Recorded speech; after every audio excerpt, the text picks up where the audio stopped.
בכל יום יואב פדרשלג, עובד זוטר בבית דפוס המרוויח 20 שקל לשעה, ראה בממוצע כ-60 נשים שלא ראה מעולם. לפיכך, בשנים הספורות שבהן גר בתל אביב, ראה פדרשלג בסביבות 75,120 נשים. כ-25,000 מתוך 75,120 נשים היו מתחת לגיל 30 ומעל לגיל 15.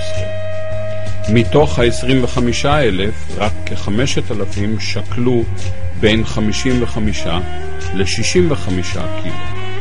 מתוך ה-5,000, רק 1,000 לא היו מכוערות.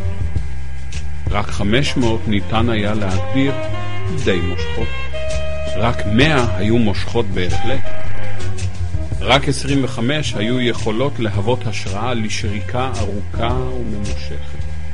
ורק באחת התאהב יואב ממבט ראשון. ובכן, יש שני סוגים של פאם פטל. יש פאם פטל שהיא פאם פטל במלוא מובן המילה, ויש פאם פטל שהיא איננה פאם פטל במלוא מובן המילה. שמה היה זוהר גרוסמן. היא הייתה בת 25, גובהה היה 1.70 מטר, והיא שקלה 57 קילו. זוהר הייתה כתבנית בבית המשפט. היא גרה עם אמה ותמכה בה. לעתים קרובות, כשהיו מדברים על מראה של זוהר, היו אומרים שהיא יפה כפרח. ובאוטובוס של 8 בבוקר, פדרשלג הביט בזוהר גרוסמן מלמעלה וקפא. הכל בגלל שהפה של זוהר היה פתוח בצורה מיוחדת. זוהר קרא ספר, וכאשר זוהר הייתה קוראת, היא הייתה מרפא את השפה התחתונה שלה. וברגע הקצר הזה, שבו הפה של זוהר היה פתוח, שפתיה פסוקות, זוהר הייתה הפאם פטל הקטלנית ביותר בכל תל אביב. פדרשלג ראה בה תרופה על הבדידות שחווה מאז שהגיע לתל אביב. הכאב שבזה, הכאב שבעמידה ליד זוהר גרוסמן ללא יכולת לנשק את שפתיה הפסוקות. כאב בלתי ניתן לתיאור. זו הייתה ההתחלה של הסיפור שתכננתי לכתוב לתחרות הסיפור הקצר של עיתון הארץ. התכוונתי לכתוב סיפור נפלא ורך של בחור פוגש בחורה. מה יכול להיות טוב יותר, חשבתי. העולם זקוק לסיפורים מהסוג הזה.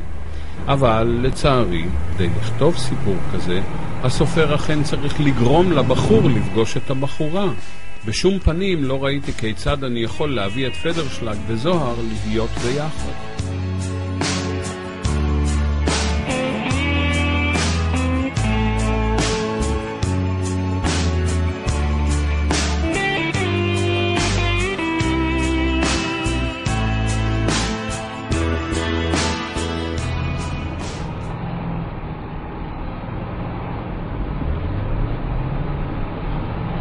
לא יכולתי לעשות זאת בסיפור הזה, לא בצורה אמינה. ואילו הסיבות.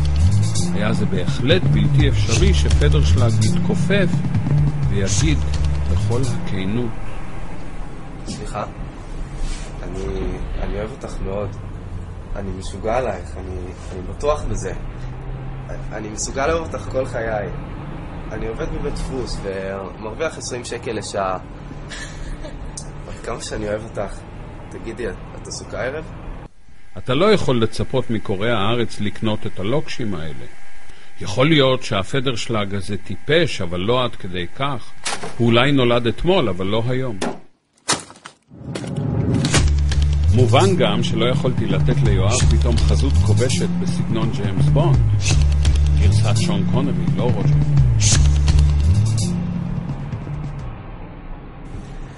אל תביני אותי לא נכון, גברתי.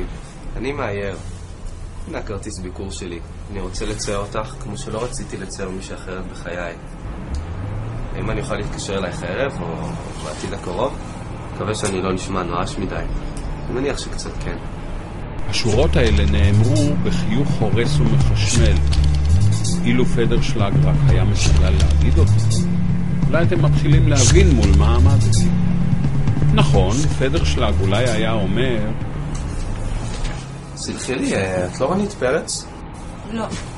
מוזר, הייתי מוכן לשמוע שאת רונית פרץ. את לא במקרה מבני התורות? לא. אני במקום מבני התורות. בני התורות זה מקום נחמד, זה באמת מקום נחמד.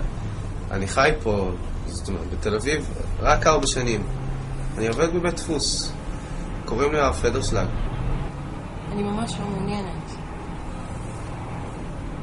פדרשלג לא היה מגיע לשום מקום עם שורה כזאת. לא היו לו לא המראה, לא האישיות ולא הלבוש כדי לזכות בתשומת ליבה של זוהר. בנסיבות האלה לא היה לו שום סיפור. כמו שאמרתי קודם, כדי לכתוב סיפור של בחור פוגש בחורה, רצוי שהבחור אכן יפגוש את הבחורה. אולי פדרשלג היה מתעלף ותוך כדי כך היה אוחז בקרסוליה של זוהר לשם תמיכה. אנשים היו אז מפנים מקום בשביל פדרשלג שהתעלף והוא היה קם על רגליו וממלמל. בסדר, תודה. אני מאוד מצטער, גברתי, קראתי את הזה שלך. בבקשה, תני לי לשלם על זה. אין עליי כסף כרגע, אז תני לי את הכתובת שלך זוהר לא הייתה נותנת לו את הכתובת שלה. היא רק הייתה מובכת כלום. זה בסדר, עזוב. כל הרעיון הזה לא הגיוני. פדרשלג, בחור פשוט מבני עטרות, לעולם לא היה חולם לתפוס בקרסוליה של זוהר. בטח שלא באמצע האוטובוס. אבל מה שכן הגיוני הוא האפשרות שפדרשלג היה נעשה נואש. יש עדיין גברים שאוהבים באופן נואש. אילו פדרשלג היה אחד מהם, אולי היה חוטף את תיקה של זוהר ורץ איתו לדלת היציאה. זוהר הייתה צורחת וגברים רבים היו נחלצים לעזרתה. השוטר בירנבאום, שכבר זמן רב לא ביצע מעצר, היה מגיע למקום. מה קורה פה? האיש הזה ניסה לגנוב לי את התיק. תחזיר לה את התיק ובוא איתי.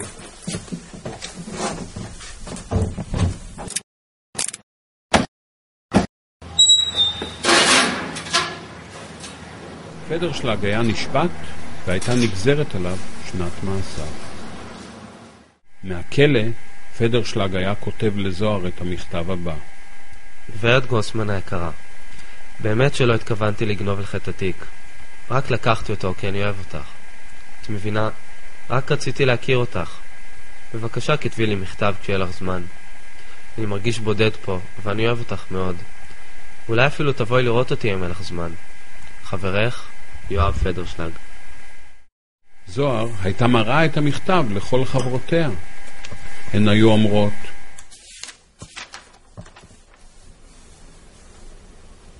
וואי, איזה חמוד. את חייבת לראות את זה. תעני לו, מה יש לך להפסיד? אז זוהר הייתה מחליטה לענות למכתבו של פדרשלג.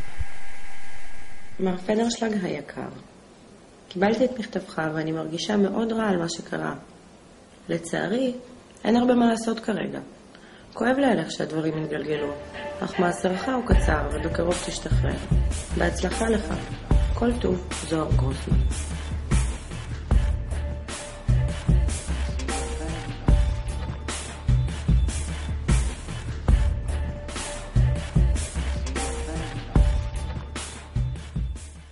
גברת גוסמן היקרה, אין לך מושג עד כמה שמחתי לקבל את מכתבך.